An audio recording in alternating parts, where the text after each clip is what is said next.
Welcome to Serenity Rising, Healing with Cancer. I'm Bron and I want to welcome you to not just a podcast, but to a community, a new way of seeing, feeling and walking through the chaos of cancer. Hello and welcome back to Serenity Rising. I'm so glad you're here today. This episode is a little different to what you've listened to. It's the fourth part of our series. It's a listener Q&A. Over the past few weeks, many of you have shared your questions, your reflections, and your stories with me. And today, I want to take a little time to respond. Think of this as us sitting, having a cuppa.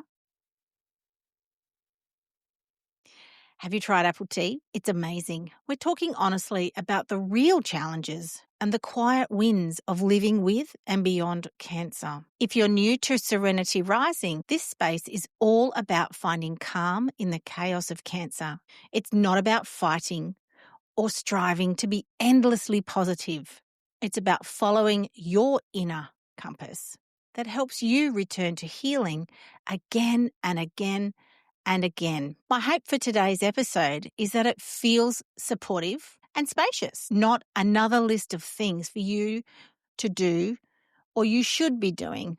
I'll be answering a handful of questions that have come up, often in our community, and sharing a mix of lived experience, evidence-backed research, practical tools, and gentle reminders that your healing matters every single day. So take a deep breath with me, let your shoulders drop, and let's begin. Here is the first question. Sometimes I feel so alone in this journey. How do I find connection when people around me just don't understand? Or worse, want to tell me how good I look and everything is going to be just fine. Alrighty, now this is a good one. Love that this was asked because feeling alone while everyone says you look amazing or you look great is so common, but so painful at times. You're not imagining it and you're not doing anything wrong. So what's going on here? Your needs and their support are not matching. Most people offer pep talks. You'll be fine when what you need is some presence, some validation, or some practical help. In research, this is called the optimal matching idea. Support only helps if it matches what you actually need. Otherwise, it can make you feel even more alone. Well phrases can shut you down. When friends minimize or rush your feeling, it creates strain. You'll learn it's safer to keep things inside, stay quiet, and say what that person in front of you wants to hear. There is research out there that shows that this strain of what is called constraints are strongly linked with higher distress in people living beyond cancer. And would you believe it, more impactful than the absence of any support at all. You look well equals I feel well. Many cancer treatment side effects, fatigue, brain fog, anxiety, they're all invisible. That gap between appearance and lived reality is well documented. You know the one where things just drop in your gut when you realize they don't get it. Okay, there is a couple of things you can do in these situations. Connection doesn't have to be deep to help. Small, ordinary, shallow chats can soothe your nervous system. In research, this is known as relational regulation theory. Everyday chats and simply shared moments balance mood and reduce distress. Why people default to positive vibes is because it often protects them from their discomfort. When things like that are said, it's their awkward or discomfort. It has nothing whatsoever to do with you. And the studies show that unsupportive support, fixing, silver lining, even avoiding saying anything at all, can increase distress for people who are unwell. You're not too sensitive. Those responses can really hurt, or lack of responses. Because if the truth be told, all it takes is acknowledgement, plain and simple. With that said, the one thing I do here is find compassion for that person because they are doing the very best they can with what they have. And for some people, emotional intelligence is just simply not there. But why does this matter? Because feeling lonely in healing with cancer isn't just being uncomfortable. It can actually affect your health. Research shows that isolation and being misunderstood add extra stress to your body, which can drain your energy and make it harder to cope with day-to-day activities. But on the flip side, even small, genuine moments of connection, like someone really listening or a simple thinking of you text, can make all the difference. So let's talk a few practical, zero-cost, low-effort things that you can do to help.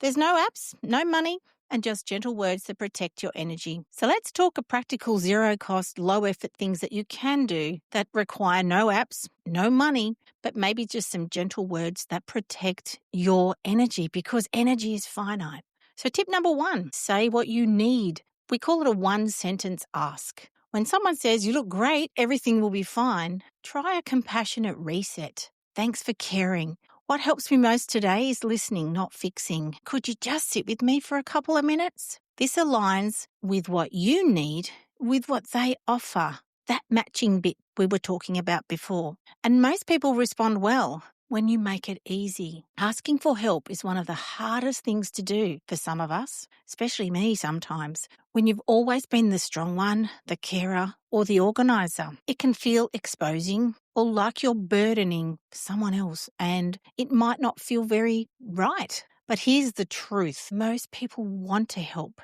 They just don't know how. Letting them in, whether it's to drop off a meal, send a text, or simply sit beside you, gives them a gift too. It lets them feel useful and connected, and it reminds you that you don't have to carry it all on your own as well. It wasn't until the second diagnosis that I had no choice, because I needed help. My family needed help, and letting go of the control of being the strong one was one of the best lessons I've ever learnt in this healing path of living with cancer. You know, I can remember back when a dear friend of mine made us dinner. She came to the front door with this carry bag of food bulging over the top without even taking a step into the house. I stood there in a bit of shock that someone could be so thoughtful and kind, especially when it was our teen's favourite meal. They didn't come inside.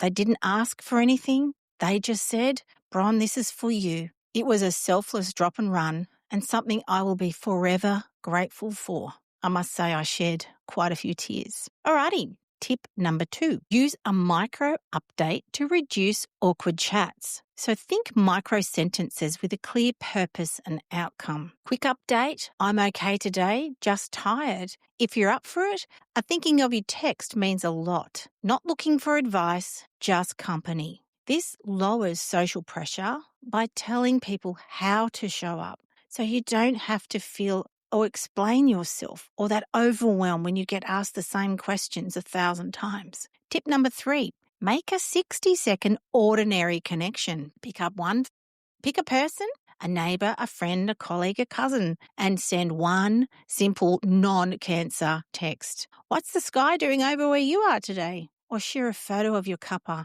Just a tiny ordinary moment to regulate the mood more than we realise. When conversation gets heavy and it's hard to articulate your feelings and it sucks all of the energy you don't have, these ordinary moments do wonders to the soul. And the research backs us up. Send that meme, share a post you've loved online. Keep it light, keep it ordinary, and know that it's giving your brain the good vibes that you do need. Question number 2, how do I support my loved one without saying or doing the wrong thing? What a great question.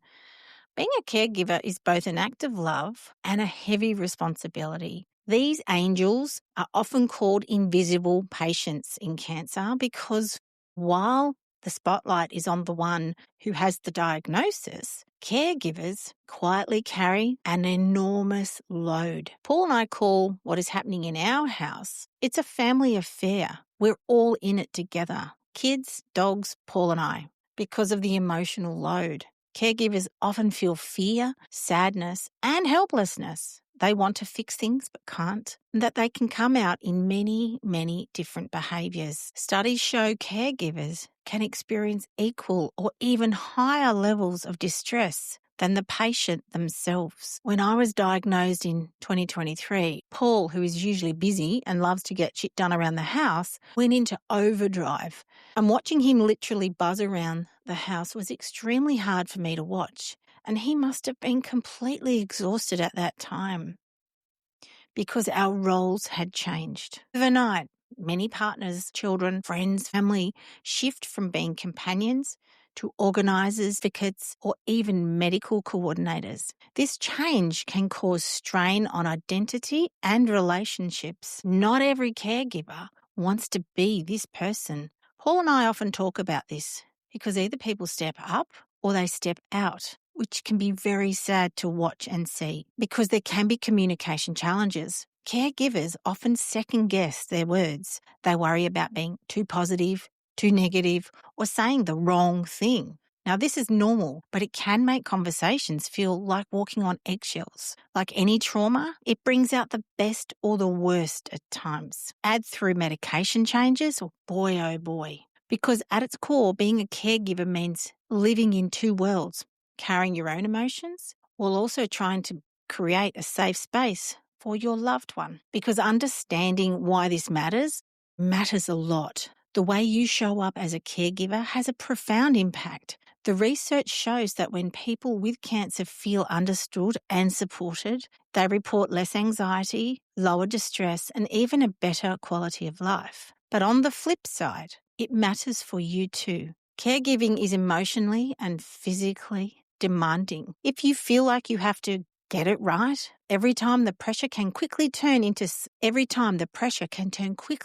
into burnout. Because remember, support isn't about being perfect. It's about being present, consistent, and real. Alrighty, a couple of zero-cost tips. Let's go. Tip number 1, listen without fixing. When your loved one shares something hard, resist the urge to jump in with reassurance or solutions. Instead, try reflecting back. That sounds really tough. I hear you. A simple validation makes people feel safe and seen. I can't support this tip enough. And as the one who needs the care, Paul is my rock. I call him Uber. When I was in the thick of treatment prior to the stem cell transplant, I was so sick from the medications with all the side effects. I couldn't do much at all. Paul literally picked up everything that I couldn't. He became my Uber driver, the Uber delivery guy, the Uber kid transport, and everything in between from A to Z. Hence, he's now known to the world as my Uber. When it comes to listening without fixing, we need to make sure we are clear on what we need and what we don't need, because it takes a village to get through this, whether it's a village of 2 or 20. Acknowledgement is the best tip I can give you here. Tip number 2, offer choices instead of assumptions. Instead of guessing what your loved one needs, try something like this. Do you want company right now, or would you like some space? Would it help if I listened, or would it help if we brainstorm together? This removes pressure and gives them control in a world where so much feels out of their hands. This is the gold right there. Tip number 3, be consistent in small ways. Healing doesn't always come from grand gestures. It's often the little steady things that matter most. A daily text, a photo of something ordinary, or making their favourite cuppa builds trust and connection over time. Because sometime as a caregiver, you may not even be living in the same house. Okay, on to our third question. Now, this is a big one. How do I live with the uncertainty when there are no guarantees? Uncertainty is one of the hardest parts of living with cancer, whether it's curable, chronic, or incurable. The truth is, uncertainty is built into the experience. Researchers described how, when test results change or treatment plans shift, our brains scramble to fill the gaps. That's not you failing to cope. That's your nervous system doing what it does when the future feels shaky. In fact, it's actually quite normal, even though it feels like total chaos. For me, the free fall following the diagnosis was just as bad as this question. My doctor calls the path I'm on a marathon. And over the past few years, I get it. Some of us also find not knowing especially tough. At times, especially, that's me. Psychologists call this the intolerance of uncertainty. In cancer, that often shows up as scanning every ache for danger or imagining the worst-case scenarios. The more we try to push those fears away, the stronger they seem to return. This is what we call projection at its finest. And yet, there's another layer here. Alongside fear and grief, many people also described unexpected shifts, finding new meaning, deeper relationships, or even a stronger sense of self. Researchers call this post-traumatic growth. It doesn't cancel out pain, but it reminds us that growth and grief can walk side by side. In fact, meaning making is one of the most powerful ways people soften the impact of uncertainty. So why does this matter? Uncertainty, left unattended, can quietly shrink your world. Think of a beautiful garden left to the elements. No fertilizer, no weeding, no love. What happens? It overgrows, the plants are overrun by the weeds, and that is exactly the same here. It can stop you from planning holidays, enjoying small pleasures, or trusting your own body. But when you name it, allow it, and find ways to walk alongside it, uncertainty can become less of a wall and more of a companion. You learn to live with it, but think of it like that annoying person who just won't go away, but isn't really fun either. And here's the hopeful part. The same research that tells us uncertainty is invaluable. And here's the hopeful part. The same research that tells us uncertainty is inevitable also shows us that people can grow through it, not by toxic positivity or pretending everything is fine, but by paying attention to what matters most in the face of what we can't control. Post-traumatic growth is real and relevant to all of us who have ever been through any sort of trauma. Alrighty, our 3 zero-cost things you can do in the moment. Here's the first one. Name, normalize, next step. It's a 3-step quick and easy reset. Name it. This is uncertainty talking. Normalize it. It makes sense. I feel this. Cancer is unpredictable. Next step. What tiny action can I take right now that matters to me? Text a friend. Step outside. Make a cup of tea. Think of the serenity moments. That's all we need here, not to solve the world's problems, just this small one. The Serenity Now cards are designed for exactly this situation. Alrighty, tip number 2, the 3x3 grounding. When things get a little hectic, this little beauty is a great tool. Slow out breaths. Notice 3 things you can see, 3 things you can touch, and 3 things that you can hear. This pulls you gently back from what if into what is, aka serenity right there. Tip number 3, the 2 circles practice. I'd like you to draw 2 circles, a small one for things you can influence today and a bigger one for the what's out of your control. Place 1 or 2 things into each circle.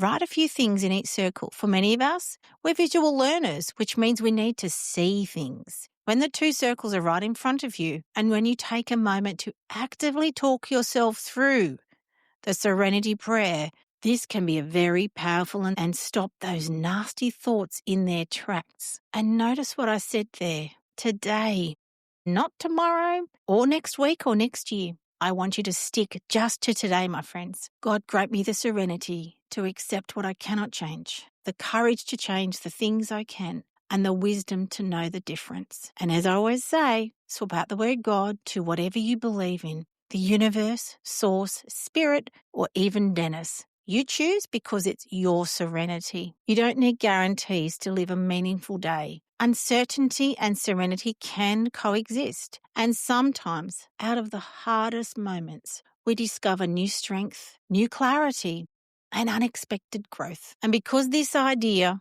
of post-traumatic growth is so powerful, I'll be doing a full episode soon with my very dear friend and psychologist, Dr. Natalie Green, where we'll go deeper into how growth and grief can live side by side. Thanks so much for your support and your questions. Keep them coming in. You'll find any links in the show notes below.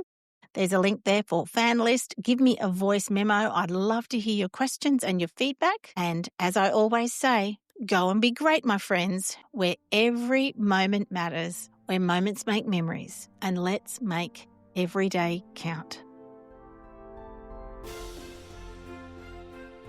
Thank you so much for joining me today. It's been great having you here. And what I would love you to do is leave a comment or ask a question using my fan link below this episode and on every episode that we post. I would love to hear your thoughts, your questions, and I'll get back to you. Have a great day and bye for now.